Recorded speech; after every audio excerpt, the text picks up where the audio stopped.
message de ce matin, je voyais, j'ai dit, mais Seigneur, qu'est-ce que je vais dire au niveau des gens de Beaunois? Je connais le prophète Armand, il a moins puissamment, il a tout dit là-bas. Merci. Et voilà ce que le Seigneur m'a mis à cœur ce matin avec vous de partager. Ton attitude déterminera ton miracle. Ton attitude déterminera ton miracle. C'est pourquoi là où les autres ont échoué, toi tu n'échoueras pas.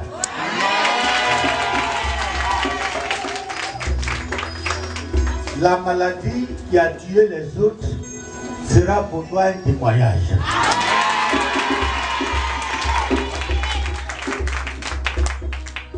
Vous savez,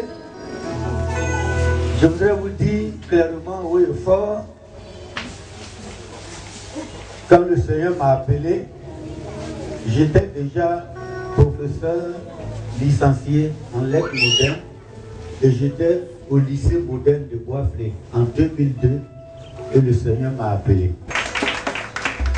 Et mon deuxième fils s'est marié le 8 août passé. Lui aussi, il est devenu professeur de français. Alléluia. Mais je vais vous dire quelque chose. Quand Dieu m'a appelé, la première chose que moi Dieu m'a dit, va te faire former. Va te faire former. Vous voyez, il y a des gens, quand Dieu leur donne un don, ils pensent que c'est suffisant et ils ne veulent pas se faire former en disant que le Saint-Esprit va faire tout. Mais le Saint-Esprit qui est là, il est comme le chef d'orchestre. Le Saint-Esprit est comme un chef d'orchestre. C'est vrai, il peut faire tout. Mais il ne fera tout qu'avec des instruments qui sont bien accordés. Si la guitare est désaccordée, le meilleur instrumentiste ne pourra pas faire de bons sons avec. La formation nous permet de nous accorder pour que le Saint-Esprit nous utilise encore plus puissamment. Alléluia. C'est pourquoi quand Dieu t'appelle, il ne faut pas négliger la formation. C'est très important. Et je suis allé me faire former. Et qu'est-ce que le Seigneur m'a permis de préparer une maîtrise en théologie que j'ai soutenue en 2009. Je continue de me faire former et je suis inscrit en année des masters et des doctorats pour vous encourager à vous faire former et pour vous encourager à vous laisser former par l'homme de Dieu qui est établi sur vous. C'est important. Et c'est pourquoi je vais vous dire quelque chose ce matin. Je ne suis pas d'accord avec les docteurs qui parlent de l'évangile de la prospérité. Je ne suis pas d'accord avec eux. S'ils parlent de l'évangile de la prospérité, ça veut dire qu'il existe un évangile pour la pauvreté. Or, il n'y en a pas. Je suis convaincu que tout l'évangile de Dieu est l'évangile de la prospérité. De A à Z. Est-ce que vous comprenez? De A à Z, l'évangile même signifie bonne nouvelle. Comment on peut avoir bonne nouvelle de pauvreté? Comment on peut avoir la bonne nouvelle des maladies? C'est pas possible. L'évangile signifie bonne nouvelle. Or, une bonne nouvelle vient pour nous réjouir. Donc pour moi, tout l'évangile de Dieu, toute la parole de Dieu là, c'est pour la prospérité. Quand Jésus est venu, il nous a délivrés de la puissance des ténèbres. Ça veut dire là où règne la maladie, l'échec, la pauvreté, la mort. Et c'est ce que Christ est venu faire. Maintenant, laissez-moi vous dire quelque chose. Ne confondez pas les choses. Désormais, et ça je vous le dis, désormais, même la maladie, même le malheur, les souffrances, ne sont que des épreuves dans notre vie et non le but que Dieu vise. Non. Mais la souffrance dans la vie d'un chrétien, le malheur dans la vie d'un chrétien, c'est un moyen que Dieu va utiliser pour affermir notre foi.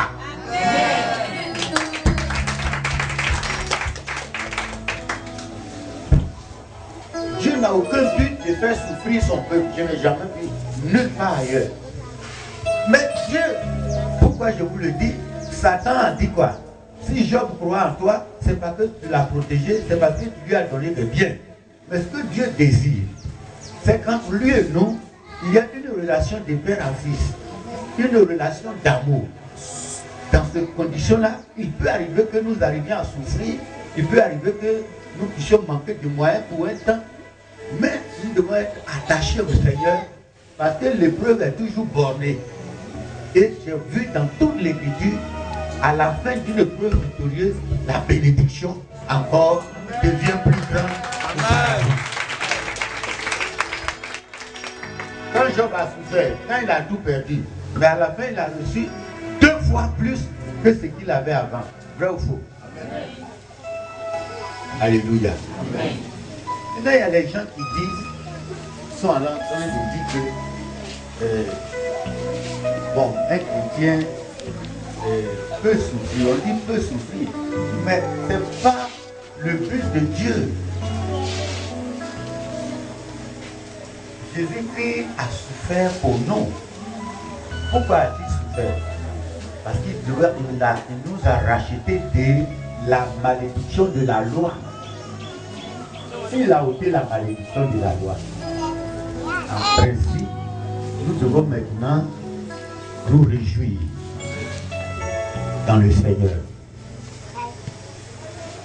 Peut-être que ce que je suis en train de dire, vous ne comprenez pas bien, mais je suis en train de vous dire que parmi vous là, il y a certains à qui Dieu va accorder la vocation de la prospérité. Il veut à tout prix les maintenir en dehors de la vocation. Et c'est pourquoi nous prêchons cette parole-là, que tu peux être prospère. Amen. Alléluia. Amen. Alléluia. Amen. Est-ce qu'on est clair maintenant? Amen. Maintenant, revenons à nos thèmes. Nous allons prier. Seigneur, je veux te rendre grâce ce matin. Je suis venu de ta part et je vais annoncer tes oracles à ce peuple. Que toi-même tu me guides, que toi-même tu me conduises par ton Saint-Esprit, que les portes des cœurs soient actuellement ouvertes pour recevoir ta parole de vie, ta parole qui guérit et qui transforme. Béni sois-tu. Et je voudrais que ta parole soit sur mes lèvres, ma langue comme un feu, et que toute forteresse de la pauvreté dans l'esprit de tes enfants soit renversée au nom de Jésus. Amen. Et je voudrais invoquer le sang de Jésus-Christ sur leur vie pour que toute marque et sol de la pauvreté soit brisée, effacée au nom de Jésus. Amen. Mon âme te bénit parce que tu bénis ce peuple et tu bénis ta parole au nom de Jésus-Christ. Amen. Amen. Alléluia. Amen. Dis à ton voisin, ton attitude déterminera ton miracle.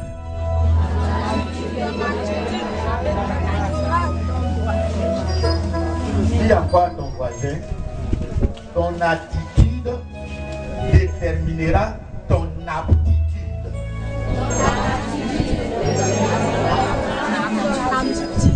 Les deux mots là se ressemblent, mais bien les prononcer. Je répète. Ton attitude déterminera ton aptitude.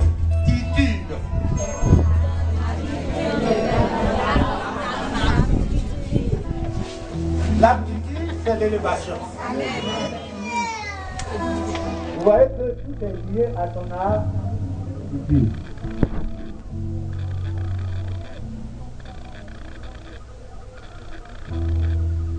Quand nous lisons la parole de Dieu,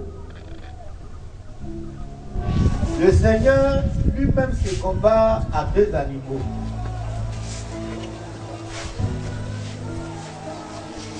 Le roi des oiseaux, qu'on appelle quoi? L'aigle. Il disait à Israël, je vous ai porté sous des ailes d'aigle. Et puis le roi des animaux qui est le lion.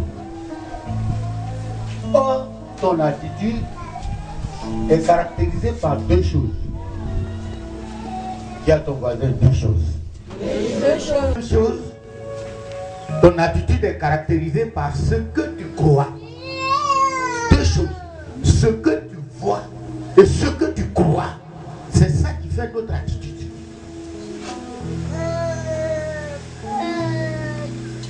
Ce que tu vois ne peut pas te laisser indifférent. Si ce matin, le prophète Amel présente un plat de poisson bien braisé, tout de suite, chacun va commencer à saliver. Pourquoi? Qu'est-ce qui a provoqué la salivation? C'est ce qu'il a vu. Ce que tu vois déclenche quelque chose dans ton esprit. Mais ce que tu crois aussi est très important. Et c'est pourquoi il y a deux animaux. Il y a l'aigle. Pourquoi? Parce que l'aigle a une bonne vision. L'aigle, sur 5 km, peut voir sa proie. Et dans les détails, sur 5 km. Donc il n'a pas le comportement des autres oiseaux. Parce que lui voit de très loin. Le deuxième, le lion, lui, ce qui l'intéresse, c'est sa foi. Ce qui fait la force du lion, frère, ce n'est même pas sa force. Parce que l'éléphant est plus fort que lui. L'hippopotame est plus fort que le lion. Mais ce qui fait la force du lion, c'est quoi? C'est sa foi. C'est-à-dire le lion, quand il voit un animal, qu'il soit gros ou petit, il dit, oh, Dieu merci, j'ai eu viande aujourd'hui. Peu importe ta taille, lui il voit seulement qu'il a eu viande. C'est ça la foi. C'est pourquoi il attaque les éléphants. Il attaque les hippopotames, bien que cela soit plus fort que lui. Alléluia.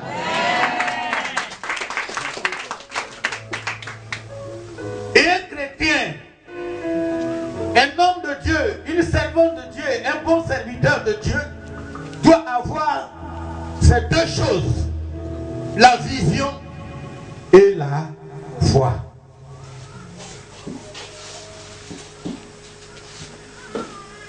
Parce que ton attitude est liée à ces deux choses.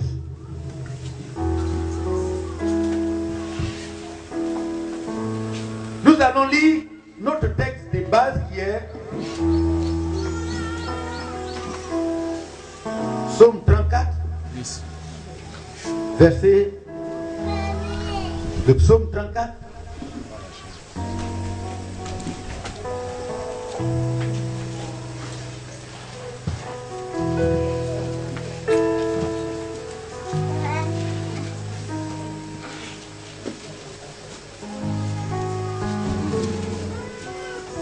Psaume 34, le verset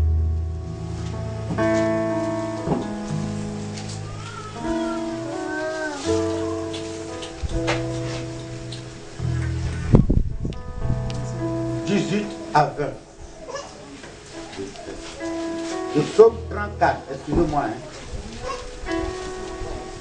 Le verset, excusez-moi.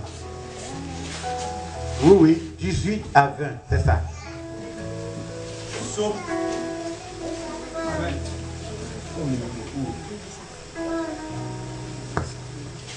Amen. Je lis la parole du Seigneur. Psaume 34, le verset 18 à 20. Quand les justes crient, l'Éternel entend. Amen. Et il les délivre de toute leur détresse. Alléluia. L'Éternel est près de ceux qui ont le cœur brisé. Et il sauve ceux qui ont l'esprit dans l'abattement. Merci. Le malheur atteint souvent le juste, mais l'Éternel l'en délivre toujours. Amen. Parole de l'Éternel. Amen. Amen. Amen. Le malheur atteint souvent le juste, mais l'Éternel l'en délivre toujours. Quand les justes crient, l'Éternel entend. Vous voyez, il ne devait plus avoir de problème. Si je crie, c'est parce que j'ai un problème. Or, quand je crie, l'Éternel entend. Et si je suis dans une situation difficile, le Seigneur est prêt à me délivrer. Alors, nous voyons que le bonheur des enfants de Dieu est total et parfait. Mais ce matin, ensemble, nous allons voir ce qui se passe et pourquoi les enfants de Dieu ne peuvent pas jouir de cette opportunité du secours, de la délivrance. Pourquoi cela? Nous allons voir ça ce matin. La Bible est claire. Les enfants de Dieu connaîtront beaucoup de problèmes. Même des malheurs frapperont à leur porte. Et l'adage dit qu'un homme averti en vaut deux. Si je suis venu à Jésus-Christ, cela ne signifie pas que je ne vais pas connaître des situations difficiles. Je ne vais pas connaître des problèmes. Ou bien qu'aucun malheur ne va m'arriver. Mais ce qui est intéressant ici, les enfants de Dieu, ceux qui sont les oints de Dieu, les servants de Dieu, ne doivent pas ignorer cette réalité-là. Un jour, nous pourrons être confrontés à des situations auxquelles nous ne nous attendions pas. À des situations auxquelles nous n'avions même pas pensé. Et vous savez que certains enfants de Dieu traînent leurs problèmes depuis leur enfance. Peut-être que parmi vous, certains souffrent depuis leur enfance. Ou alors, il y a quelque chose dans leur vie qu'ils traînent depuis des années et des années. Et ils voudraient complètement en être délivrés.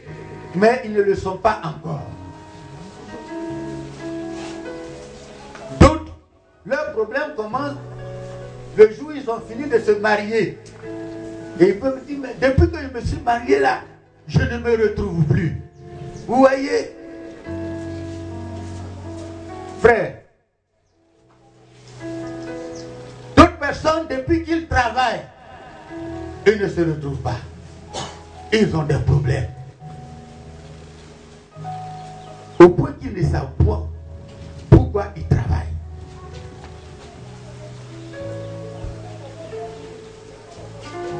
Quand nous regardons nous-mêmes notre propre expérience dans notre vie chrétienne, et quand nous voyons ce qui arrive à nos frères et sœurs dans la